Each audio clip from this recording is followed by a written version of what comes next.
Hello' guys, আজি যিহেতু কৃষ্ণৰ জন্মাষ্টমী একদম ৰাতিপুৱাই ৰেডি হৈছোঁ মন্দিৰত যাবলৈ বুলি। আৰু বৰষুণক মানে ভয় কৰা নাই, যিহেতু মানে কালিৰ পৰা বৰষুণ দি আছিলে, মানে যাব নাপাম বুলি ভাবি আছিলোঁ। আমি যোৱাৰ পৰত মানে বৰষুণটো অলপমান কমিলে, কিন্তু আধা বাটতে আকৌ ইমান ক'লা কৰি আহিছিলে, ভয়ে খাই গৈছিলোঁ বৰষুণ পাম বুলি। পিছত আহি পালোঁ মন্দিৰ, আৰু তাতে চাকি তাকিখিনি কিনি লৈ একদম ভিতৰত সোমাই গ'লোঁ। যাই আৰু বেছি দেৰি কৰি থকা নাই, যিহেতু বৰষুণ আহিয়ে আছে।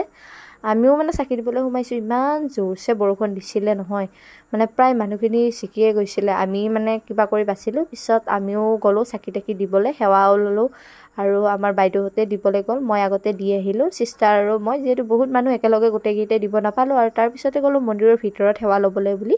আৰু মন্দিৰৰ ভিতৰত গৈ সেৱা লৈ আমি খালোঁ প্ৰসাদ, আৰু প্ৰসাদ খাই ওলাই আহোঁতে দাদা কেইজনমানে ক'লে যে ইফালে ভোগ দি আছে, খাবলৈ যাব দিলে। আৰু বঢ়িয়াকৈ একদম চাৰিওজনীয়ে বহি ল'লোঁ ভোগ খাবলৈ বুলি।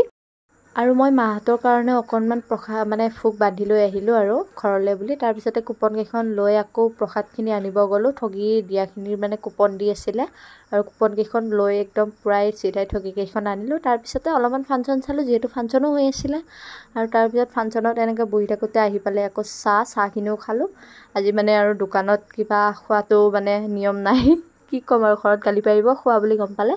তাৰপিছতে আমাৰ পিছতে ইয়াৰ লাইন দেখিছেনে, ইমান লাইন মানে মানুহ, আমি যে কি কৰি বাচিলোঁ নহয়, কি ক'ম। তাৰপিছতে এনেকৈ অলপ টাইম তাতে থাকি আহি গ'লোঁ ঘৰলৈ বুলি। একদম বাহিৰৰ পৰা দেখাই দিছোঁ মন্দিৰটোত, মানুহ দেখিছেনে কিমান যে মানুহ হৈছে। তাৰপিছতে আকৌ আজি আৰু ক'তো ৰখিবলৈ নোৱাৰোঁ, একো খাবলৈও নোৱাৰোঁ, মানে ফাষ্টফুড খোৱা বন্ধ আজি।